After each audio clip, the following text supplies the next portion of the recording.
السلام علیکم اسٹوڈنٹس، امید ہے آپ سب خیریت سے ہوں گے۔ میں ہوں محمد نذیر اور آپ دیکھ رہے ہیں لیکچرز آف فزکس۔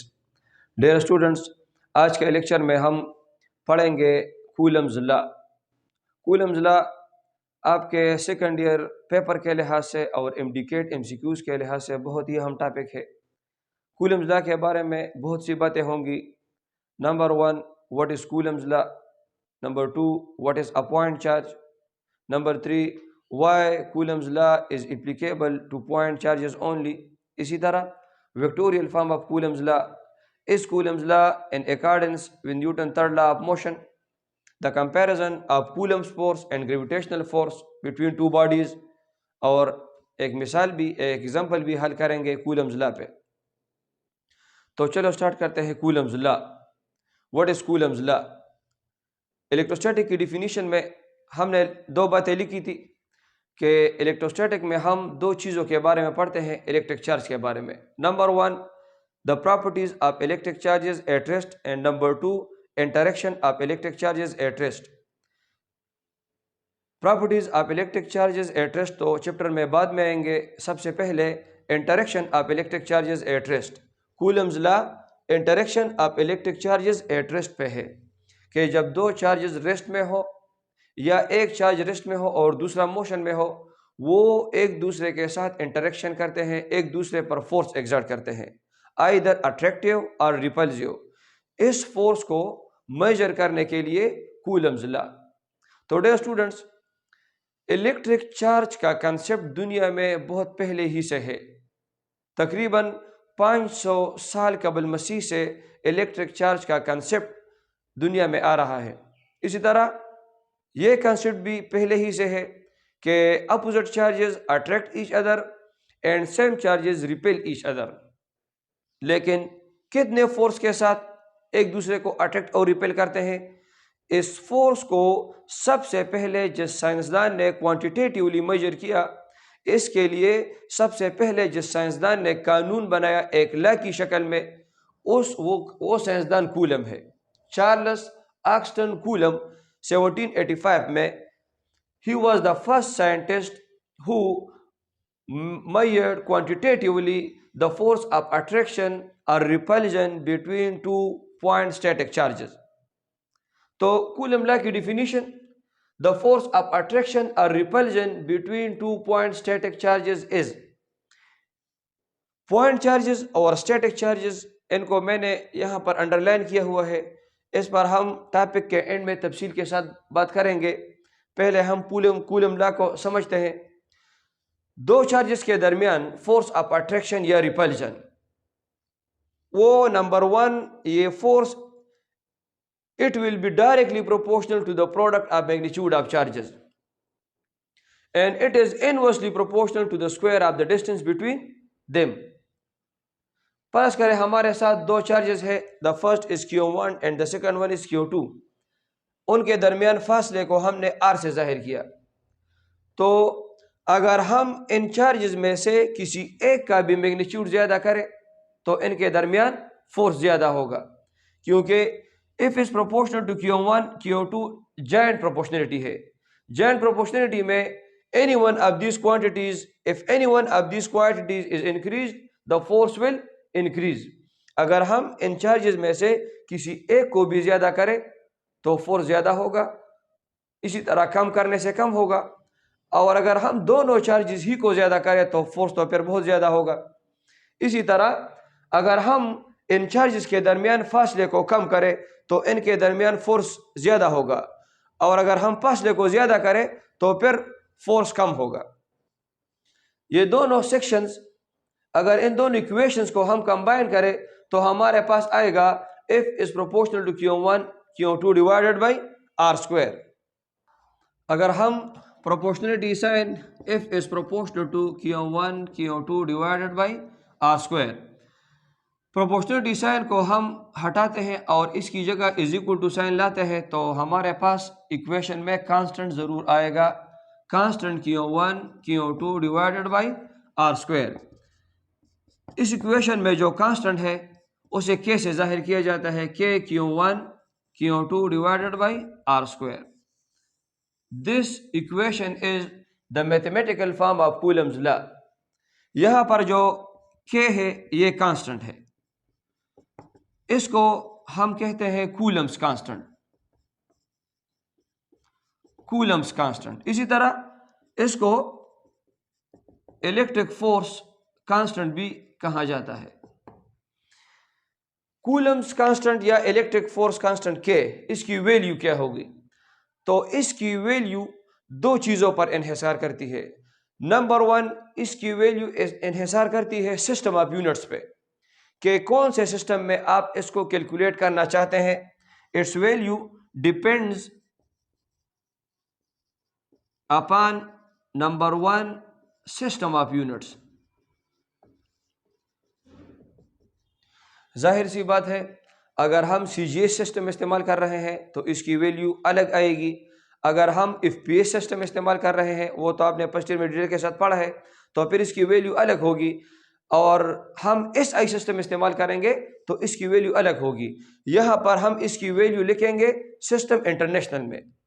اور دوسری چیز جس پر K کی ویلیو انحصار کرتی ہے وہ ہے میڈیم بٹوین دی چارجز. دو چارجز کے درمیان میڈیم کون سا استعمال ہوا ہے؟ either the medium is vacuum or air or water or any other insulating medium. ان کے درمیان میڈیم کیا ہے؟ ان دو چیزوں پر K کی ویلیو ڈیپینڈ کرتی ہے. بعض کانسٹنٹ ہم پڑھیں گے فزکس میں کہ وہ یونیورسل کانسٹنٹ ہے. جیسے Newton law of universal gravitation میں ہم نے لکھا Gm1 m2 divided by r square. اس ایکویشن میں کیپٹل G کی ویلیو، گریویٹیشنل کانسٹنٹ کی ویلیو، یہ یونیورسل کانسٹنٹ ہے، یہ میڈیم پر انحصار نہیں کرتی. ہر جگہ ہی اس کی value 6.67 multiply by 10⁻11 newton metre square پر کلو گرام اسکوائر. یہ اس کی ویلیو کانسٹنٹ ہر جگہ ہوگی، کائنات میں کسی بھی جگہ اس کی یہی ویلیو ہوگی. لیکن K کی ویلیو اس کے برعکس یہ میڈیم ڈیپینڈنٹ کانسٹنٹ ہے. اس کی ویلیو سسٹم آف یونٹس پر بھی انحصار کرتی ہے اور اس کی ویلیو میڈیم پر بھی انحصار کرتی ہے. تو ہم K کی ویلیو لکھتے ہیں K is equal to 9 multiply by 10⁻9 newton metre square پر کولم اسکوائر. لیکن K کی یہ ویلیو میں نے آپ کو پہلے بات بتائی فری اسپیس کے لیے اور سسٹم انٹرنیشنل میں. فری اسپیس کے لیے کہ دو چارجز کے درمیان ویکیوم یا فری اسپیس ہو، اور اسی طرح سسٹم انٹرنیشنل میں K کی ویلیو یا A ہوگی. یہ K میڈیم ڈیپینڈنٹ کانسٹنٹ ہے کیونکہ اس کی اصل ویلیو 1/4 پائی ایپسائلان ہے.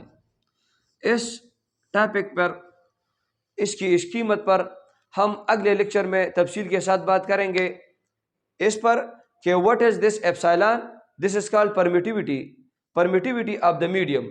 تو پرمیٹیوٹی آف دا میڈیم پر اور اسی طرح کولمز لا ان مٹیریل میڈیا، اس پر ہم اگلے لیکچر میں تفصیل کے ساتھ بات کریں گے.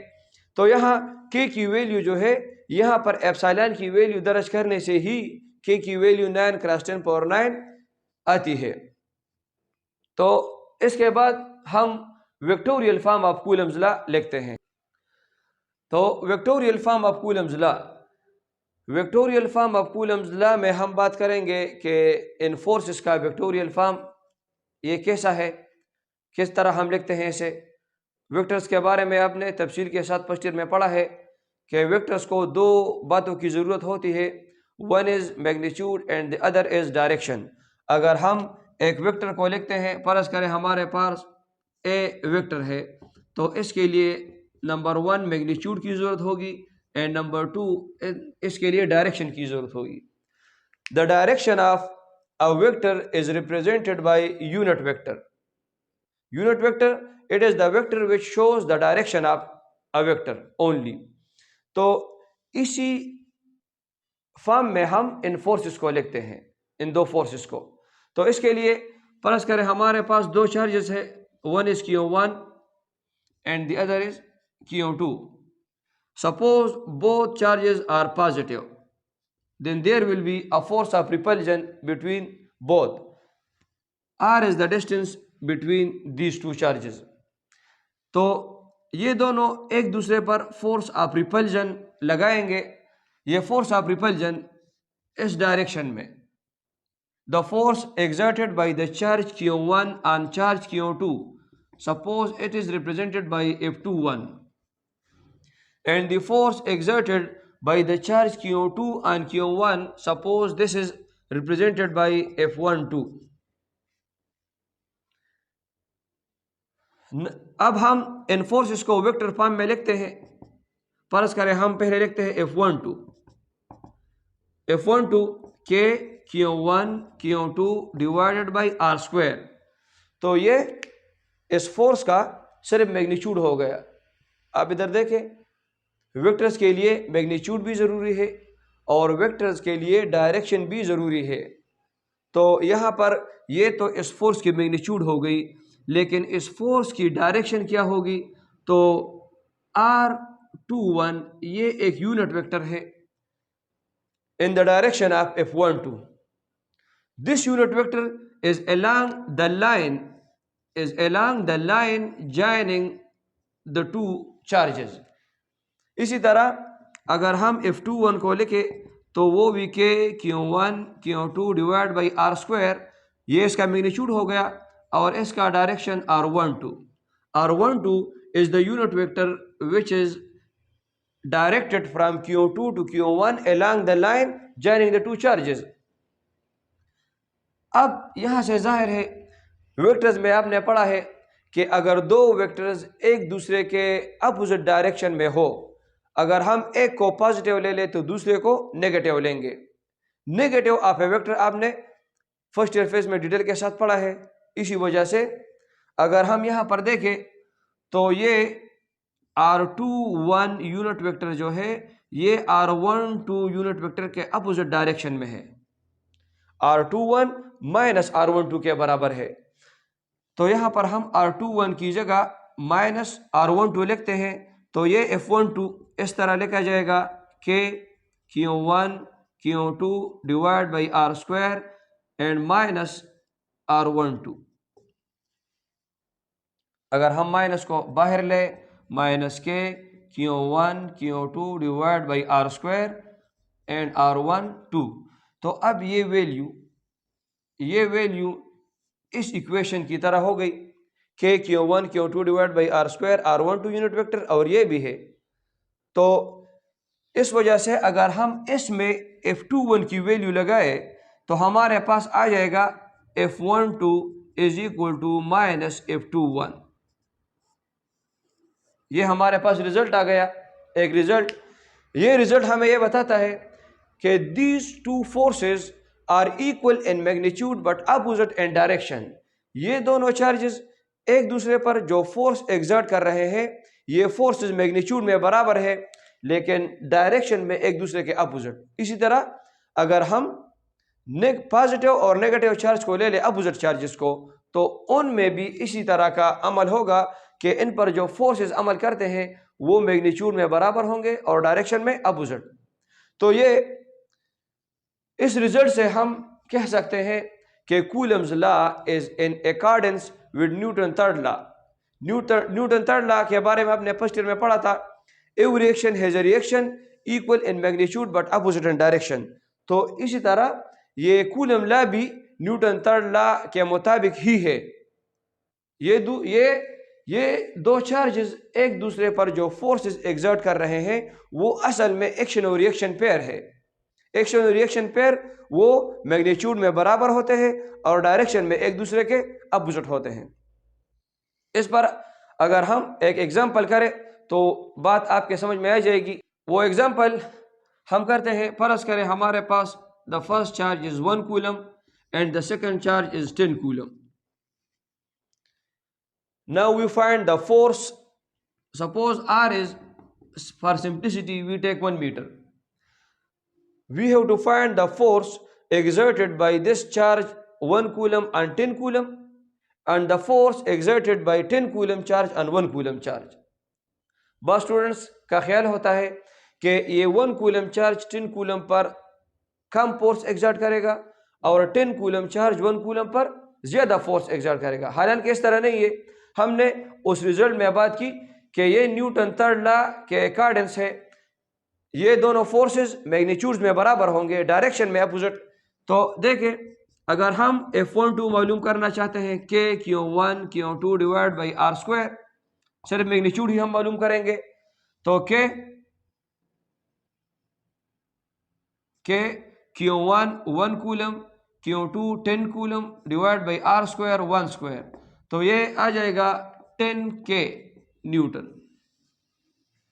اسی طرح F21 again Q2 Q1 divide by R square, تو Q2 10 Q1 1 divide by 1 square, again the value is 10K Newton.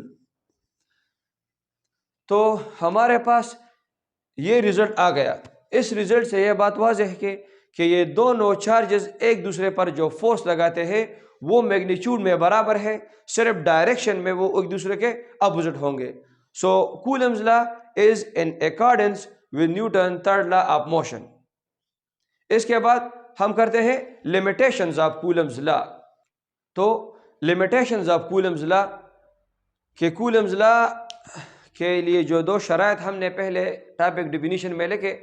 Kollam law is applicable only for static charges. سب سے پہلے it is applicable only for static charges. سب سے پہلی شرط جو کولم لا میں ہے وہ یہ ہے کہ کولم لا صرف اپلائی ہوتی ہے اسٹیٹک چارجز کے لیے، خواہ دونوں چارجز ریسٹ میں ہو یا ایک چارج ریسٹ میں اور ایک چارج موشن میں ہو تو پھر بھی کولم لا ان کے لیے اپلائی ہوگی. دوسری کنڈیشن وہ یہ ہے it is applicable only to point charges. یہ صرف پوائنٹ چارجز کے لیے ہی اپلیکیبل ہے. یہاں پر ہم دو باتیں کریں گے. Number 1 what is a point charge, سب سے پہلے کہ پوائنٹ چارج کیا ہے، and number 2 why Coulomb law is applicable for point charges only. تو سب سے پہلے ہم پوائنٹ چارج کی ڈیفینیشن لکھتے ہیں. What is a point charge? Point charge کی definition those charges whose dimension means size is negligibly small, is too small، بہت چھوٹا ہو as compared to the separation to the distance between the charges.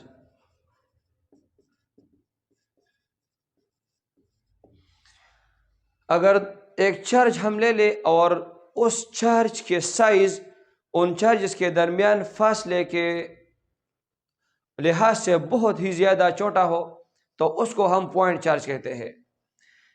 فرض کریے ہم نے ایک charge لیا، یہاں پر دوسرا چارج، اور یہ ان کے درمیان فاصلہ r، دس از Q1 دس از Q2. اگر آپ ان چارجز کے ریڈیس کو دیکھیں تو ان کا ریڈیس اس فاصلے کے لحاظ سے نیگلیجبلی اسمال ہے. Negligibly small means it become zero. Point charge, point maths میں میتھمیٹکس میں اس نقطے کو کہتے ہیں جو انڈیویزیبل ہو، تو بہت زیادہ ہی چھوٹا پوائنٹ چارج. اب کویشچن یہ ہے کہ ہم پوائنٹ چارج ہی کیوں لیتے ہیں کولمز لا میں؟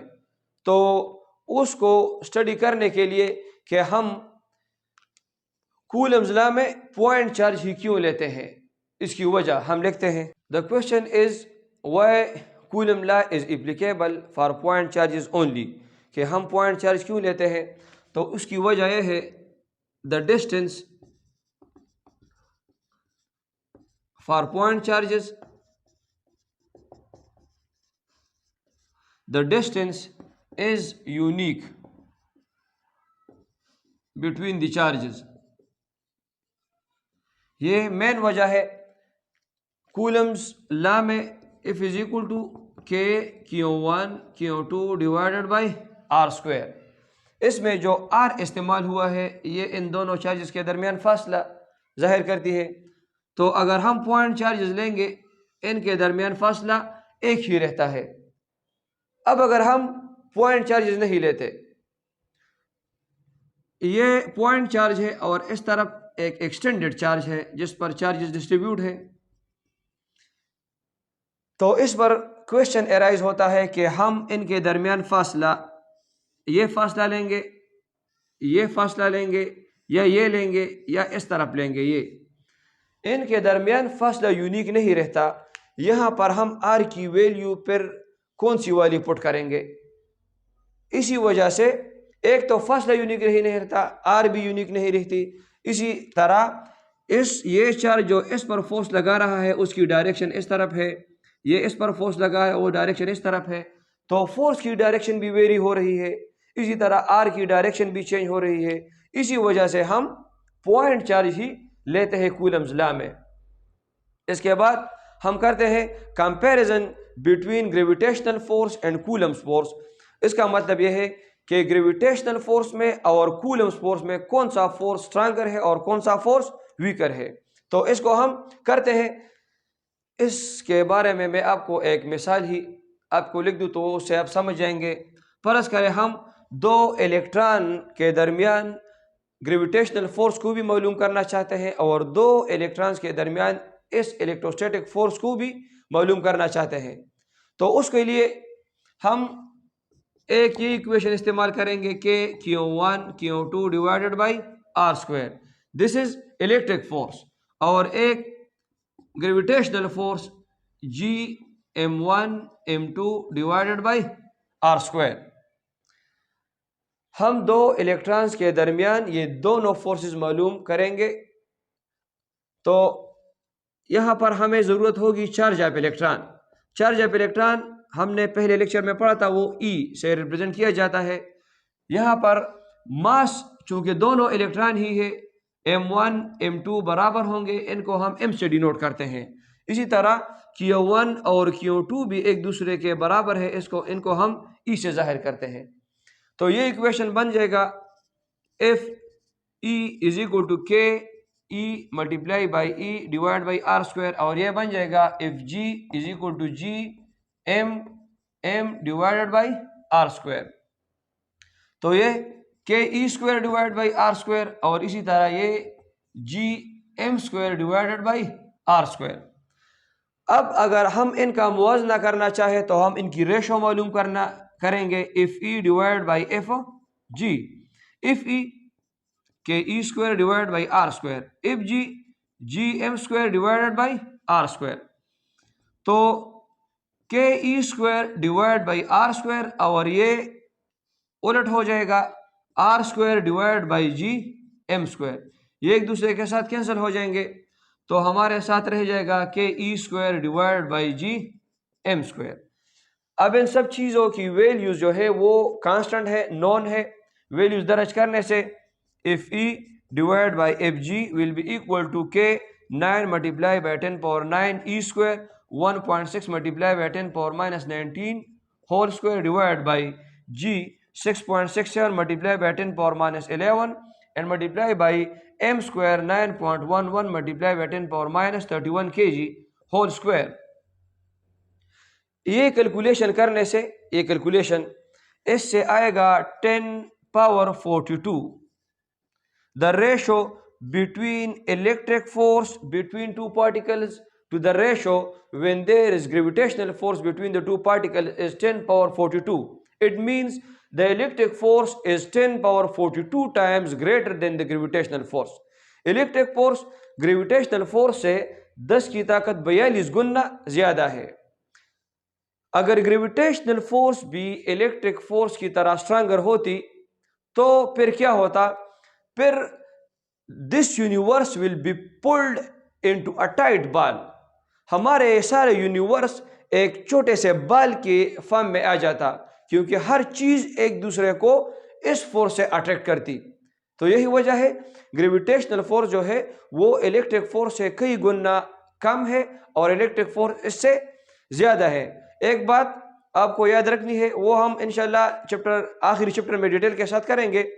الیکٹرک فورس کا رینج کم ہے اور گریویٹیشنل فورس کا رینج زیادہ ہے. ہم دیکھتے ہیں مون ہمارے ساتھ گریویٹیشنل پل کے ذریعے جڑا ہوا ہے. کتنا زیادہ فاصلہ ہے ہمارے ارتھ اور مون کے درمیان. اور الیکٹرک فورس کا رینج اتنا زیادہ نہیں ہے. اگر دو چارجز کو اتنا ہی زیادہ فاصلے پر لے جائے تو پھر وہ ایک دوسرے کے ساتھ انٹریکشن نہیں کرتے.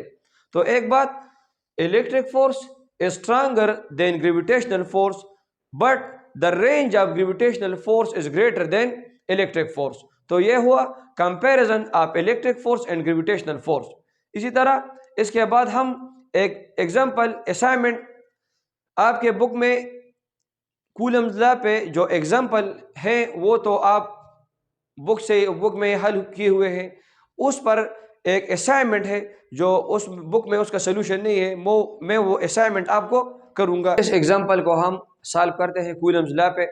Q1 5 micro Kollam, Q2 10 micro Kollam, Q3 کا میگنیچیوڈ ہم کو معلوم کرنا ہے. If the system of three charges is in equilibrium، اگر یہ سسٹم جو ہے 3 چارجز کا یہ ایکویلیبریم میں ہو، Q2 پر ایکول فورس لگ رہا ہو، تو پھر اس کے لیے Q3 کی میگنیچیوڈ کیا ہونی چاہیے.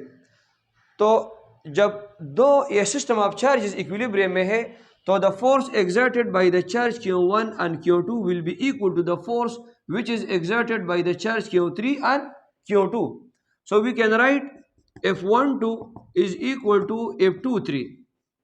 The force exerted by the charge Q1 and Q2, this must be equal to the force exerted by the charge Q3 and Q2. F12 K Q1 Q2 divided by R square. اسی طرح یہ K Q2 Q3 divided by R square. Here R we will put 2 centimeter and here we will put 4 centimeter. Suppose this is R12 and this is R23.